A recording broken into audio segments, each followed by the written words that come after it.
Welcome back to Rudy Giuliani's Common Sense. It's our purpose to bring to bear the principle of common sense and rational discussion to the issues of our day. America was created at a time of great turmoil, tremendous disagreements, anger, hatred. And there was a book written in 1776 that guided much of the discipline of thinking that brought to us the discovery of our freedoms, of our God-given freedoms. It was Thomas Paine's Common Sense, written in 1776, one of the first American bestsellers, in which Thomas Paine explained by rational principles the reason why these small colonies felt the necessity to separate from the gigantic Kingdom of England and the King of England. He explained their inherent desire for liberty, freedom of religion, freedom of speech, and he explained it in ways that were understandable to the people, to all the people, not just to the educated upper class. Because the desire for freedom is classless. The desire for freedom adheres in the human mind and in the human soul. Today we face another time of turmoil, of anger, and very, very serious partisan division. This is exactly the time we should consult our history. Look at what we've done best in the past and see if we can't use some of that to help us now. We understand that they created the greatest country in the history of the world, the greatest democracy, a country that has taken more people out of poverty than any other country on earth. They weren't perfect men and women, and neither are we. But a great deal of the reason for America's constant ability to self-improve is because we're able to reason, we're able to talk, we're able to analyze.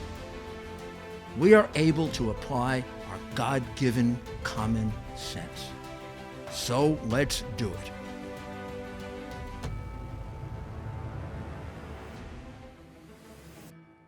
Today's episode, I'm going to entitle it The BLOCKBUSTER Report, The Rape of Ukraine, and you're going to see why.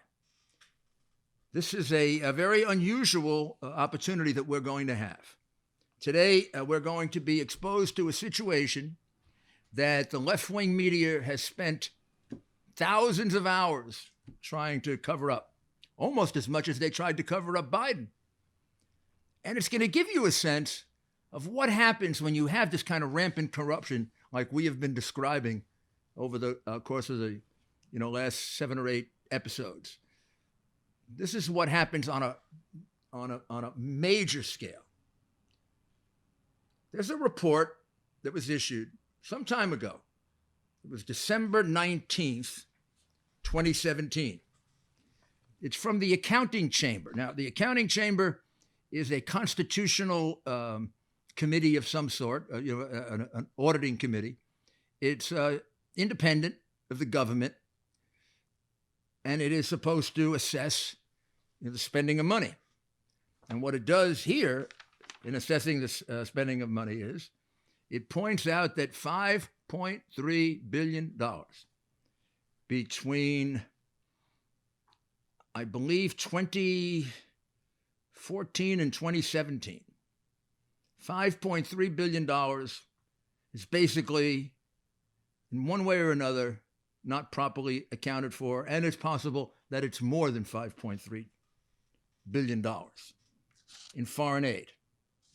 I've been informed that about $3.7 billion of that is American foreign aid, and that information came from the expert in the Ukrainian parliament on budget and foreign aid.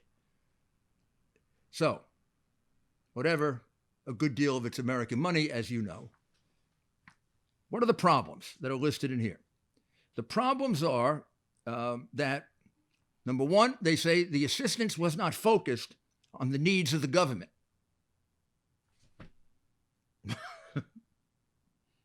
Which means it was useless.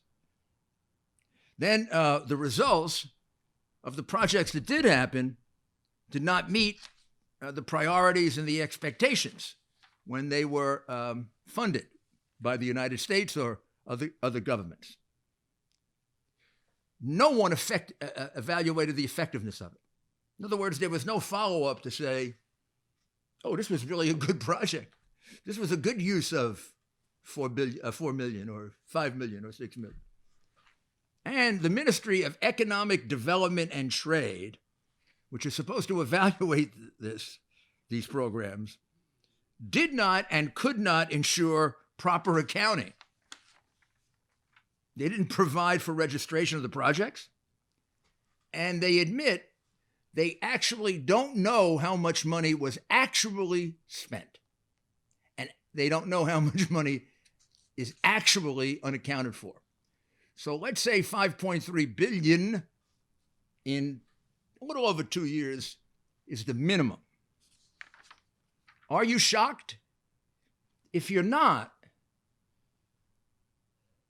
$5.3 billion in unaccounted for, not properly evaluated foreign aid.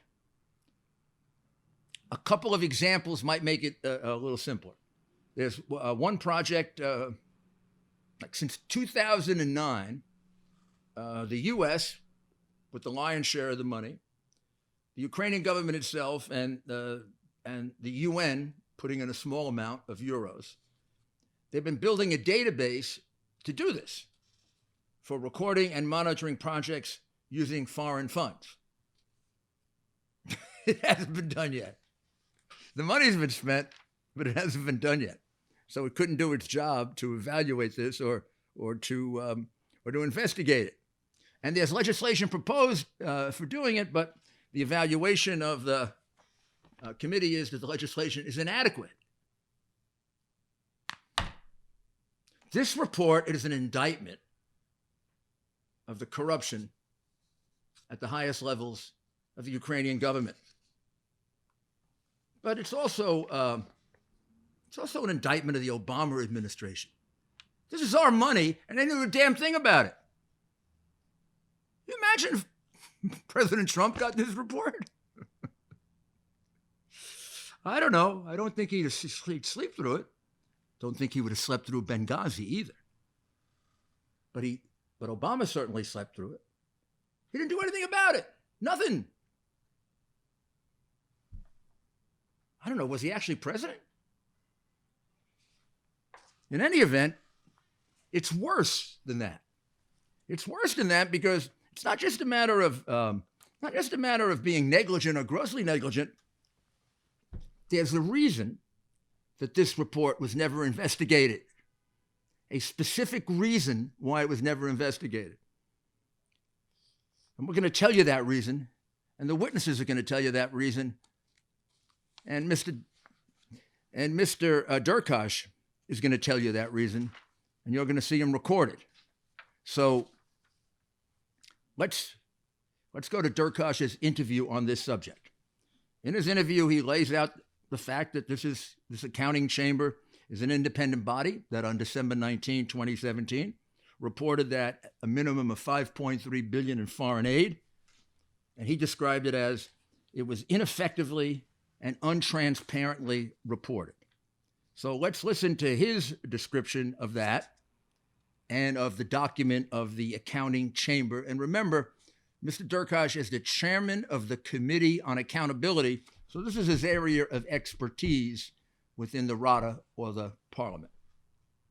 So let's listen to his brief description, and then we'll go into a little more detail. Which investigated the issues with the technical aid from United States to Ukraine. Не только Соединенных Штатов, но и Европы в том числе. Not in the United States, including the Europe and other sources. И мы нашли те документы, которые показывают о неэффективности использования. And member of parliament define the proofs is what ineffectively use this money, this aid here in Ukraine. Мы увидели решение счетной палаты. They find out that the conclusion of the accounting palate of Ukraine. Это очень независимый конституционный орган. Constitutional bodies of the Ukrainian government. Also government. been translated into English.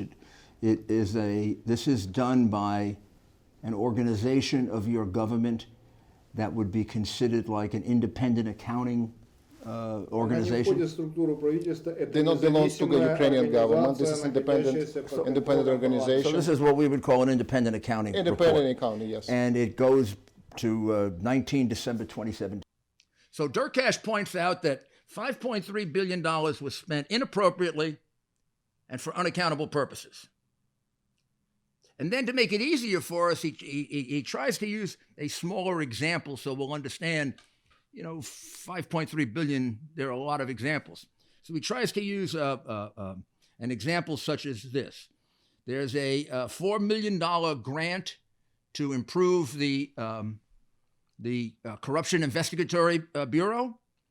And of that $4 million, $2 million is shared with an NGO or given to an NGO. And at best, $2 million shows up for the government agency. We don't know what happened to that $2 billion. I think this would be a good time for us to take a break. For those of you who know me, in addition to law and politics, I'm passionate about the Yankees, baseball, football, all sports to watch, golf to play, history to read, opera, classical music to listen to and watch, and cigars to relax and socialize. And I have definite opinions on the best cigars for the right time and the right place. And you'll hear about that too. But the revolution in cigars took place in the 1990s. Most cigars then were machine-made with foreign ingredients. Now it's just the opposite. Most are hecho a mano, man-made, all organic, natural, and premium. The revolution was led by one man and one man alone, Marvin Shanken, and Cigar Aficionado magazine. Marvin had been rating wines quite successfully for Wine Spectator magazine, and he brought the rating system to cigars. The first cigars rated in the 90s were gone in a flash. Even now, the first thing I do when I get my magazine is I go right to the ratings page. Here it is. 93, 91. Oh yeah, I'll go for that one. Then there'll be 94. Whew, 92. Problem is you got to get there fast because they go fast. This revolutionized the cigar industry and quality rose to the top. Then there's the Cigar of the Year. Try to get them as fast as possible because they're gone pretty quick. This magazine revolutionized the industry. And I'll tell you what, this month is Cigar of the Year. Cigar of the Year. What are these for? Cigar of the Year. You better get this magazine quick because these cigars are going to be gone very, very quickly. Go to the link on our website and order it. And you'll be able to get down to your cigar store and get to smoke a few of these, and you let me know which ones you like better, because we can have a really good conversation about it. Sometimes I do agree with Marvin, and when I don't, I let my opinion be known, and Marvin usually says, stick to the law. Also, along with rated cigars, there are articles on politics, sports, interesting profiles, and Marvin also has Wine Spectator, Spirit Advocate. If you like wine, if you like scotch, if you like bourbon, if you like rye, if you like vodka, if you like gin, they're the magazines for you. And you know what? Subscribe to Cigar Aficionado right now to the link on our website.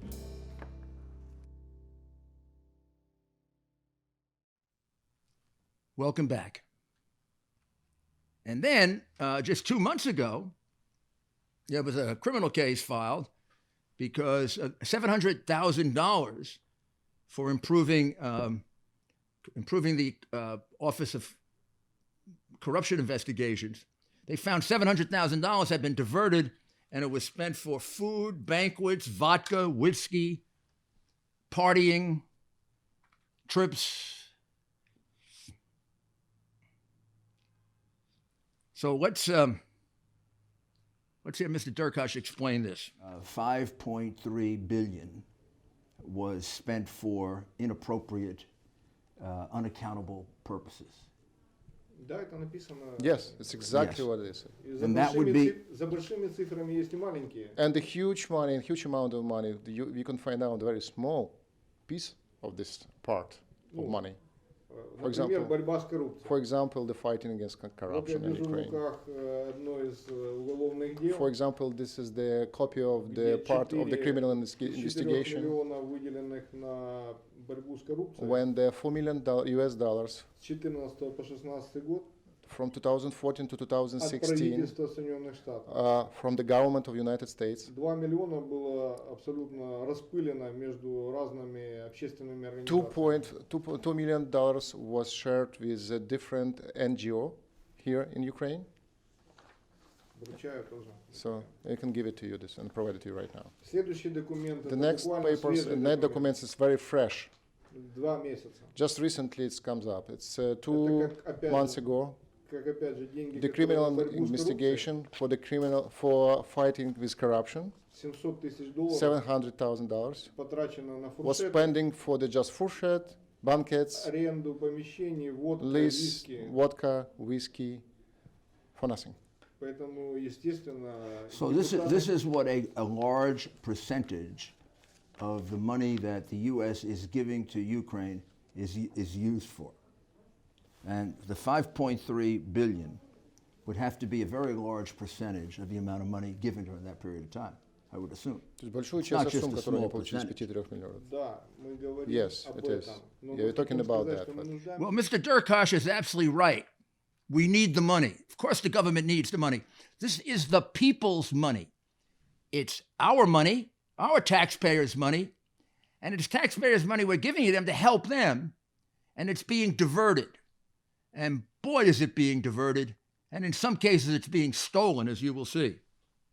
And remember, this all happened under Obama, 2014 to 2017. It all happened under Obama, and it all happened when Joe Biden was the point man for Ukraine. Our Joe was there. Our Joe was there to reduce corruption. He was there to create more accountability. And things got worse and much, much worse. And all of this was going on under his nose. Because he was too busy trying to figure out how much he was going to collect in bribes from the crookedest guy in Ukraine, Zlochevsky. Because if you think those payments to his son were anything else other than bribes, I guess the expression is I could sell you the Brooklyn Bridge. I mean, you have to be really stupid. Of course they were bribes, and there's testimony that they were bribes and that Zlochevsky made the deal with him in 2014 and said, you protect my company and I'll pay for your son's no-show job. And he paid him a lot, and the money keeps increasing as the Ukrainians keep investigating. It used to be 5 million. It's now up to about 8. And the major investigator, Kuliuk, tells me 8's the floor. It keeps continuing to grow. So we'll have to see what the end result is. But our point man was too interested in pulling in millions from Mykola Zlochevsky, who was one of the biggest crooks in the Ukraine, than to worry about 5.3 billion, of which 3.7 billion is American money, because it was being stolen under his nose. And I guess if he said much about it, they would have told him to keep his mouth shut because he was doing his own stealing. I mean, everybody in the Ukraine knew that Biden was corrupt. The only one who doesn't know it is the New York Times, the Washington Post, NBC, all the swamp media. Now, I want you to pay particular attention to this portion of Mr. Durkash's statement, interview, testimony, because this is something that you deliberately didn't hear from the corrupt Schiff, Pelosi, and all those Democratic phonies who attempted for improper purposes to remove the President of the United States and completely mischaracterized the conversation between Trump and Zelensky. Let's hear what a Ukrainian has to say about that, and a Ukrainian who's worried about corruption in his country and how it's hurting his people. Let's see what they have to say about it. You didn't hear this testimony before the witch hunt committee, did you? Вопрос, куда их тратят. But President Trump was the first president of the United States who asking the questions, how they spend this money? Как они тратятся с точки зрения граждан США и How they граждан spend the Украины. point of view of the citizens of United States and the Ukrainian people. All right, well, you heard that. President Trump was the first president who asked about how money was spent. The first president who asked about how money was spent. I don't know. Maybe they just go back to Obama because I don't think he asked many questions about anything. But they can't seem to remember another American president. And as Durkheim said, he's the first American president to ask how money was spent for the citizens of the U.S., and he mentioned Ukraine and Ukraine. This is a critical point, and it should have been included in the testimony during the witch hunt. It shows that President Trump had a perfect justification, almost a necessity, to have those discussions about corruption, including Biden's part in it, because it affected the relationship between the two countries. Went back to 2016, nothing to do with 2020. I'm sorry, you can't go take a bribe for 5 million, 8 million, 10 million, 20 million. You can't let a country go wildly corrupt and then say, oh, I'm running for president. You can't investigate me. I mean, an awful lot more Democrats would be running for president if they got immunity from major crimes. And the corrupt Democrats left out this aspect of it completely. That's what a president is supposed to do.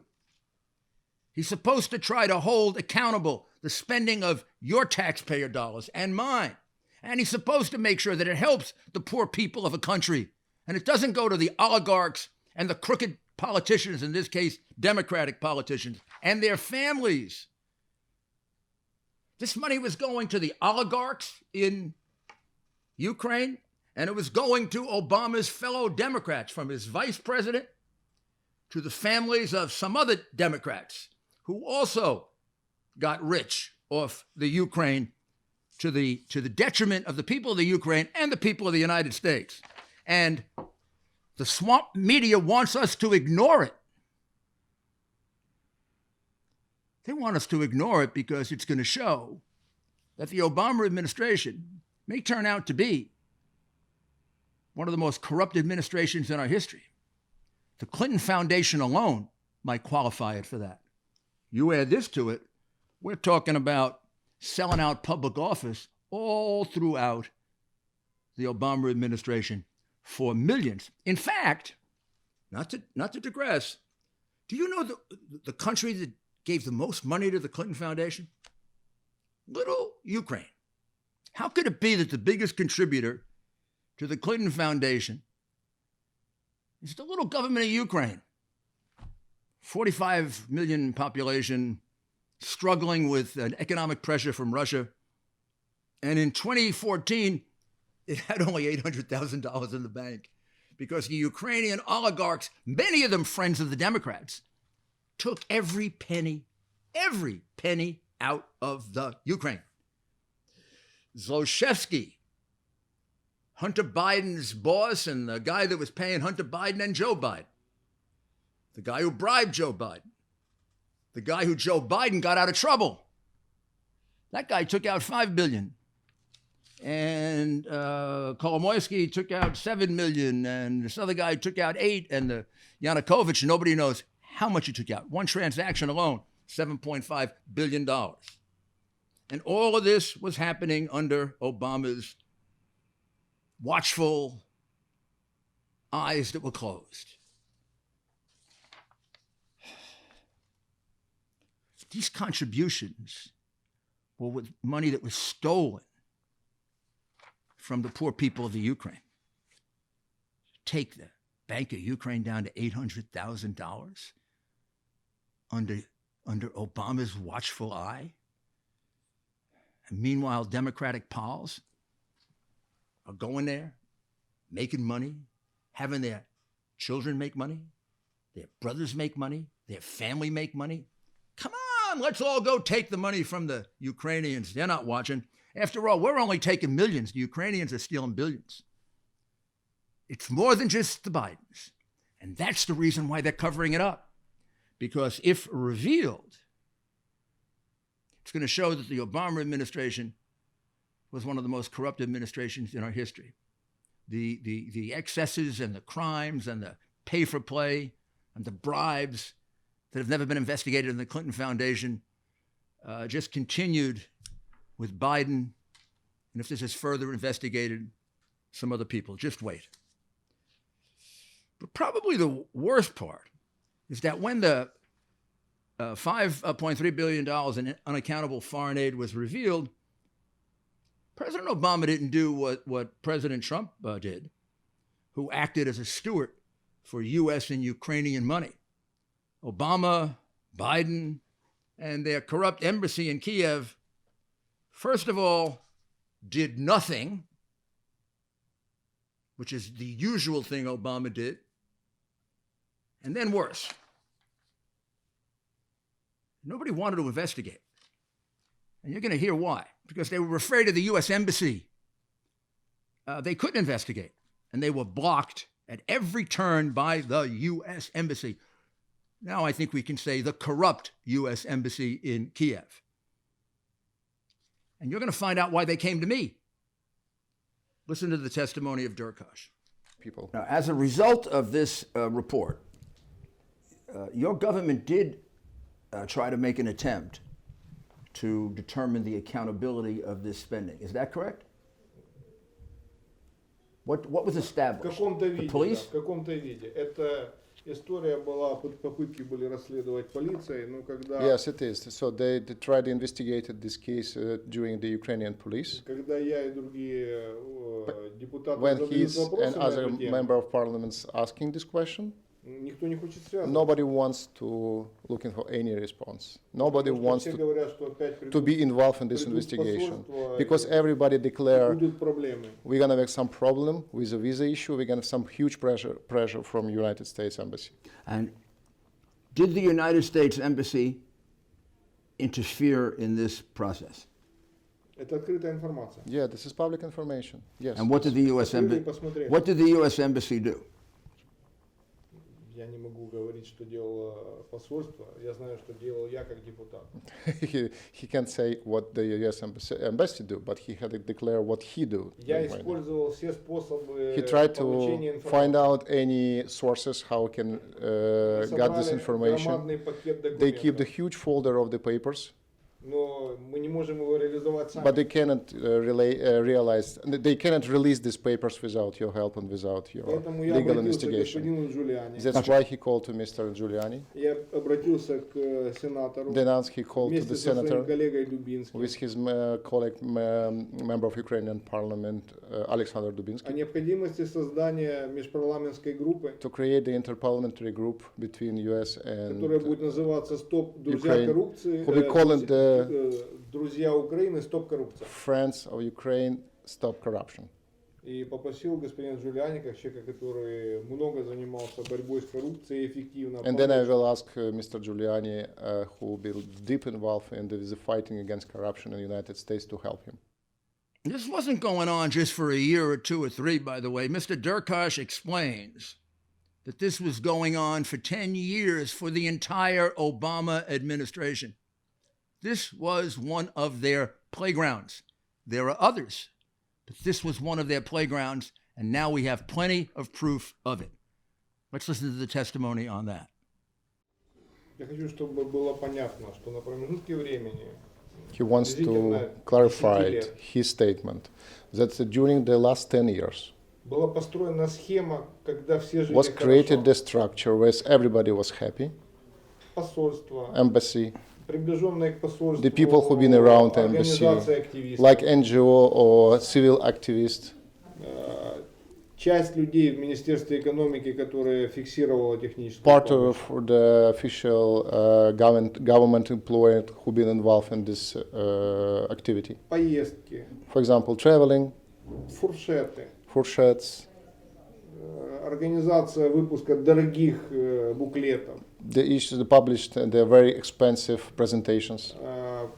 отправленные деньги на экспертов. They cover the all expenses for any consulting services.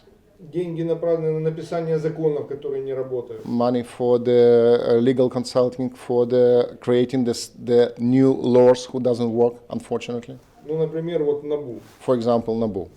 Было потрачено громадное количество They денег spent $1 billion технической помощи. technical aid from United States И в результате мы имеем рейтинг НАБУ в with лице zero, граждан Украины, results, and we have the rates of NABU который меньше, чем рейтинг прокуратуры. less than rate of the General Prosecutor И Office меньше, чем рейтинг полиции. and less than the rate of the Ukrainian police. И меня, например, как гражданина.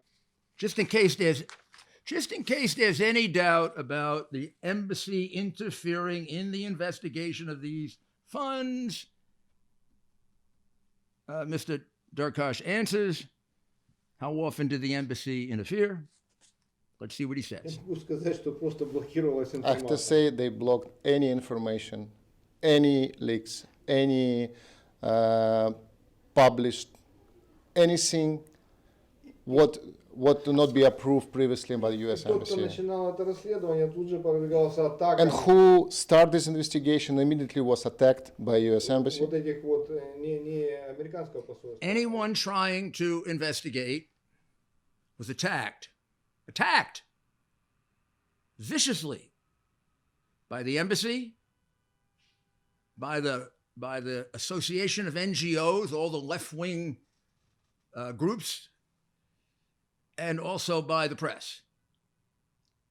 Sounds a little like America if you find evidence on a Democratic prince. But let's hear what Mr. Durkash has to say about that.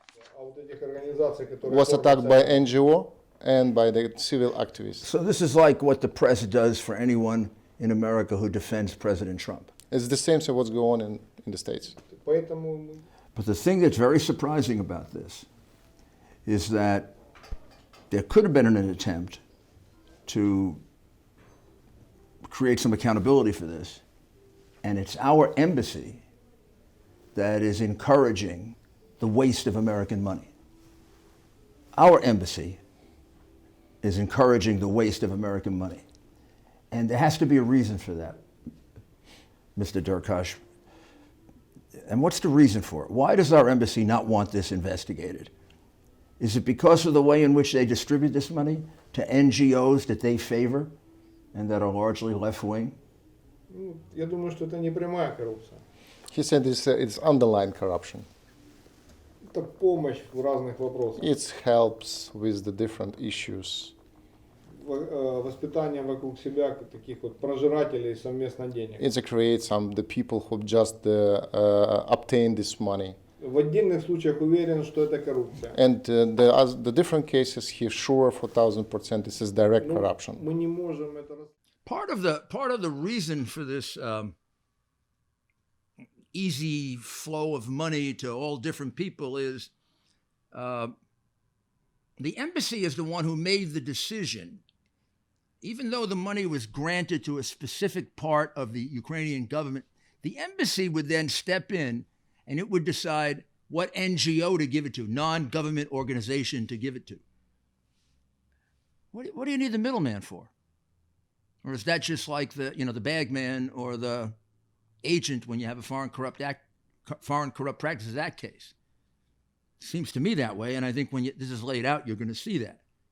But let's hear Mr. Durkash's description. разные подразделения, да, посольства. Yes. And during the Obama years, which is what we're talking about here, were those NGOs generally very activist, more or less left-wing groups like Soros's NGO? Большая часть. More of them. Much more of them? Much more of them. So our taxpayer dollars were not going to the Interior Department or the Department of Justice or the Department of Labor or the Social Services Department of Ukraine. They were going to not government organizations, some of them out of Ukraine, outside of the Ukraine, that had a specific political philosophy and only to the ones that had a specific political philosophy: socialist, communist, anti-American, anarchist, philosophy that seeks to destroy the basic structure of a free economy and replace it with crippling socialism, maybe even communism, and maybe even some organizations that seek to deliberately undermine the values of Western civilization. This is what we're paying for. This is what your dollars are going to. You think your dollars are going to help fight corruption in the Ukraine. Hey, maybe some. Nowhere near all. This isn't some fantasy. This isn't some right-wing conspiracy. This is a socialist, anarchist conspiracy made up of people who would like to have one big world and everybody's under a socialist system and they're in charge. And I guess, like Soros, they keep their own wealth in businesses. So again, let's hear Dirk Hash's description of how this works. Ambassador. So this process of unaccountability, at least from what you can tell, has been going on since 2014. Этот процесс, о котором мы сейчас говорим, как минимум начался в 2014 году. Думаю, что раньше. Maybe early. Maybe earlier. And does this involve any of the military spending? Это касается либо военной помощи? Думаю, что это отдельная история учета. No, it's different things and separate things. Она же как бы It's секретная, не not related to any military helps. So we've heard Mr. Durkash's description. There are other witnesses to this. There are other witnesses on the record to this. But this is the most comprehensive of the witnesses on the record. But beyond Mr. Durkash, I interviewed two other witnesses, I'd say in different ways, both of whom have more detailed information about this. And I can't reveal them, and I can't show you tapes of them right now, because one way or another, they are actively investigating various aspects of this case. Some of them are investigating the collusion part, some are investigating the money laundering part, some are investigating the Biden part, but they are in very sensitive stages of this case. I took notes of what they told me, and I am free to disclose the following. These are two Ukrainian officials. One is a very brave and talented detective. He reminds me of the assistant U.S. attorneys, the FBI agents, and the detectives from the New York City Police Department I worked with when I was an assistant U.S. attorney and U.S. attorney. He's enthusiastic. He's honest. I think he's been fired 3 or 4 times because he was getting too close. And he is disgusted by the thieves in his government. And he is shocked by the thieves in our government. He didn't believe that similar things happen in the United States.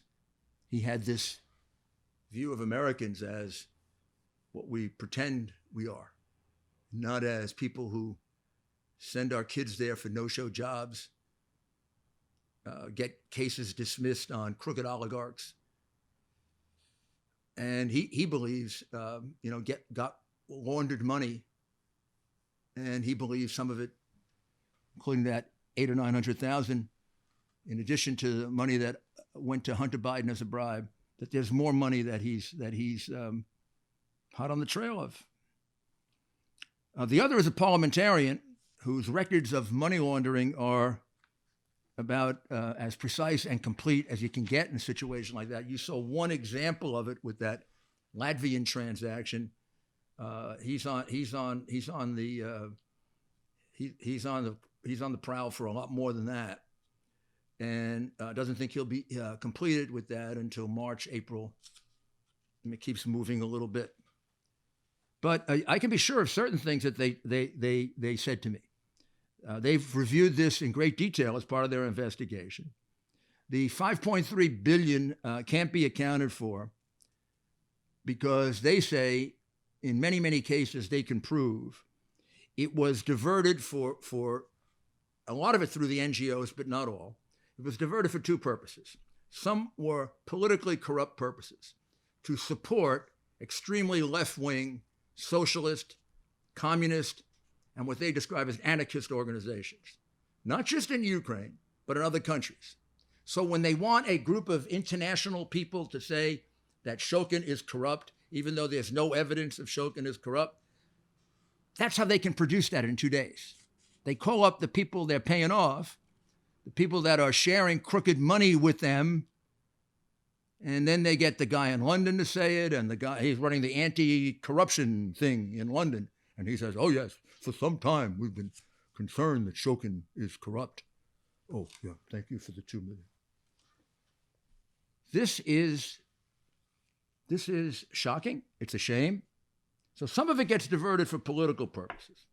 And then a lot of it gets diverted to enrich the already rich oligarchs and the greedy American politicians. The money our president and Congress thinks is going to the Ukrainian people is going to Soros NGOs or Soros-like NGOs and other crooked intermediaries. One of them described it this way. I said, is there anything common among the NGOs? They said, yeah, I would describe them as they're either Soros NGOs or they're the children of Soros. And what he meant by that was there's not a single conservative, moderate, they're all left of left of left. And in Europe, when you get left of left of left, you're pretty much falling off the cliff. Sometimes Ukrainian agencies get zero, nothing. Sometimes they get some of it. And when they do, they're owned by the NGO or they're owned by the corrupt embassy staff, as NABU was, which we described to you earlier. This corruption, anti-corruption organization turned into a corrupt organization that was doing the bidding of Soros and his people. And I just have a hot, breaking story. I want to make sure I have this right. This happened within the last day or two. I want to show you that this continues to go on today in 2020. The process of corruption set up by Soros, by ANTAC, by the U.S. Embassy, which you have heard about from Durkash and these other witnesses, is going on today. Today, the Ukrainian National Police, within the last 2 days, filed a case against a man named Vitaly Shabunin. We'll put his name up on the screen for you. I know these names are difficult. Vitaly Shabunin runs ANTAC. Remember ANTAC? ANTAC is the Soros NGO, non-government organization, that got the dirty information on Trump, on Manafort, on Trump Jr. and the Trump campaign. They work with Ms. Shalupa, the crooked operative of the Democratic National Committee. They work with the crooked parliamentarian Lashenko.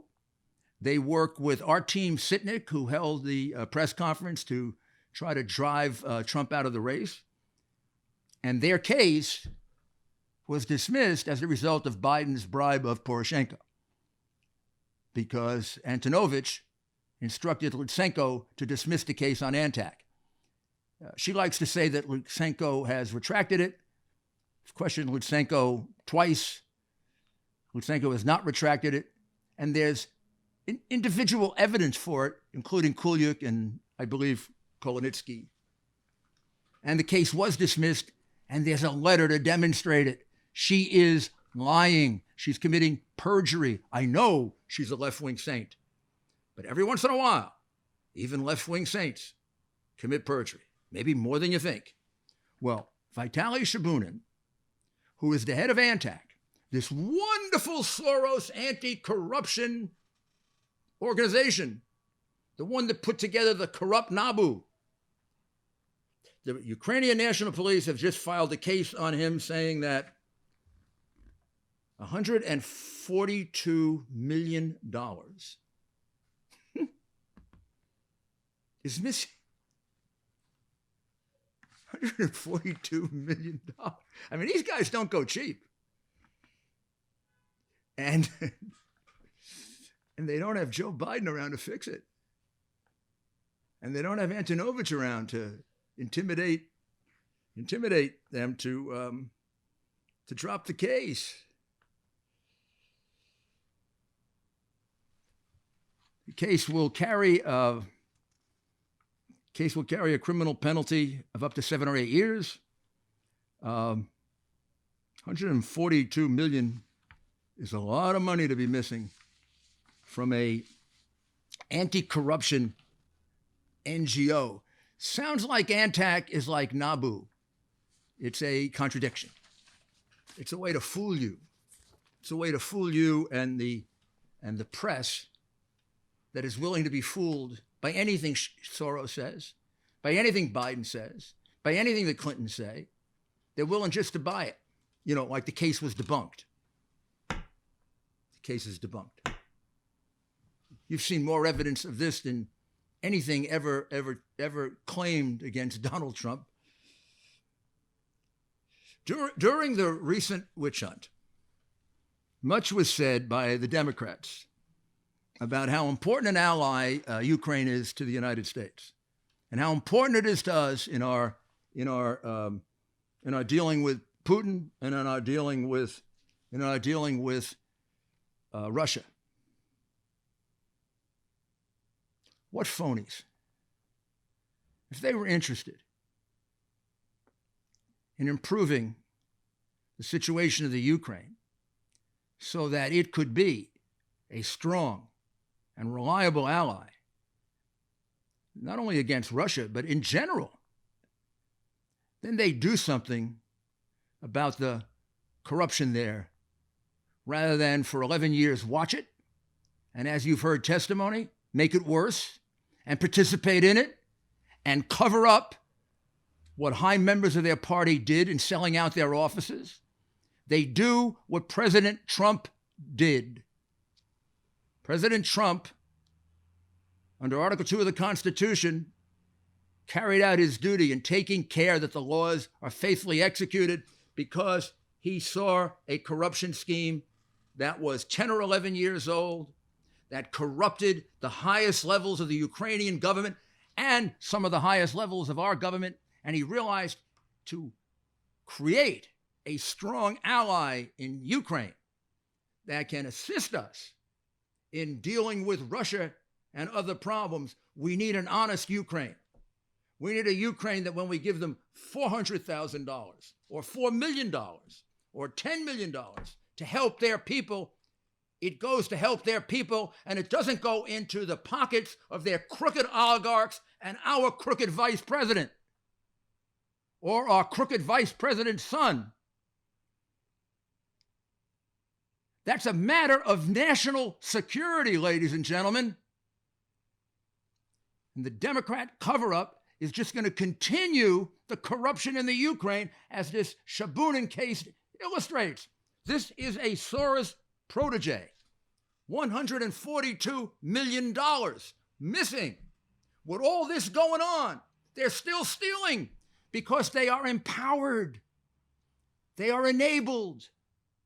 They're enabled by a crooked press that has a double standard that lets them do anything they want, carry out hundreds of millions of dollars of fraud in the Clinton Foundation, have the Bidens repeatedly have him be point man, and the family walks out with millions of dollars and the U.S. gets screwed. In Iraq, we don't get our status of forces. In Ukraine, he does nothing about corruption and nothing about Russia.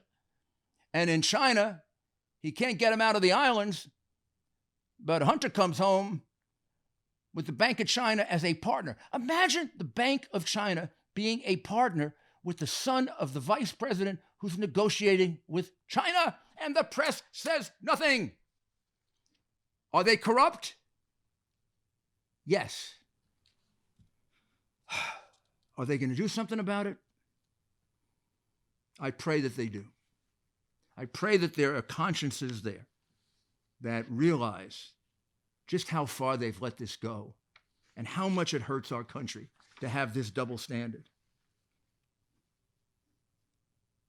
The Ukrainian people deserve much better than what they've been given by their own leaders, by Obama, Biden, Hillary taking all that money from a poor country like that, coming from what she knew was tainted sources. How disgusting. I truly love Ukraine.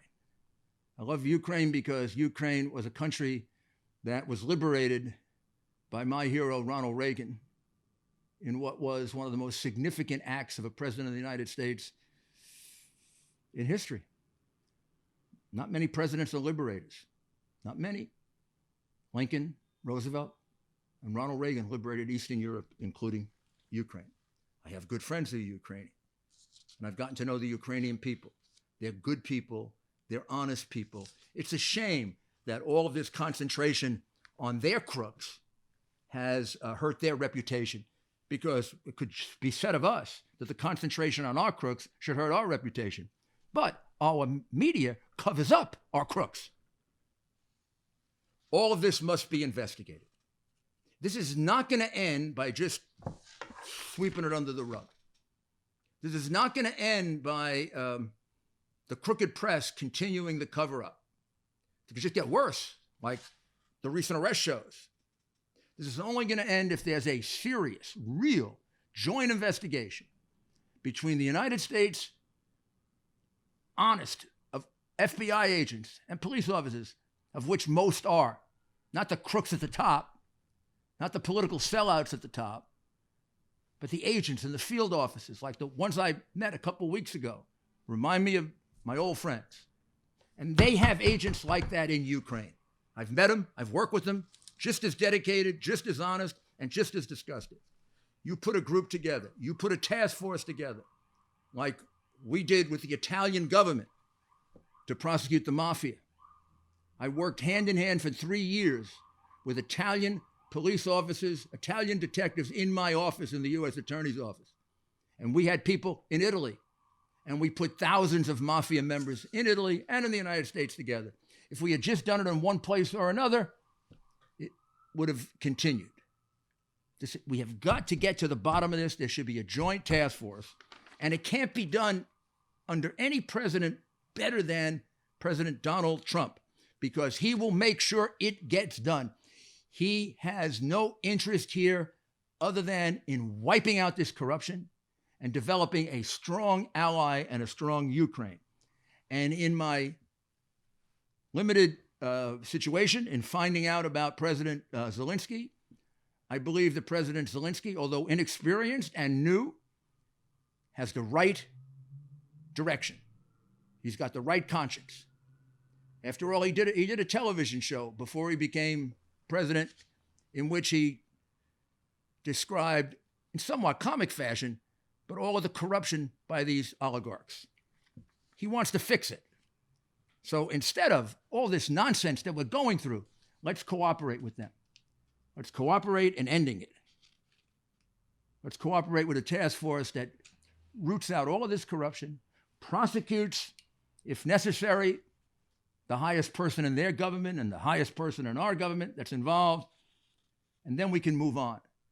And we can move on together as friends in countries in which our people are being served and are being served honestly. Thank you, and we'll be back next week with another episode of Rudy Giuliani's Common Sense. Thank you.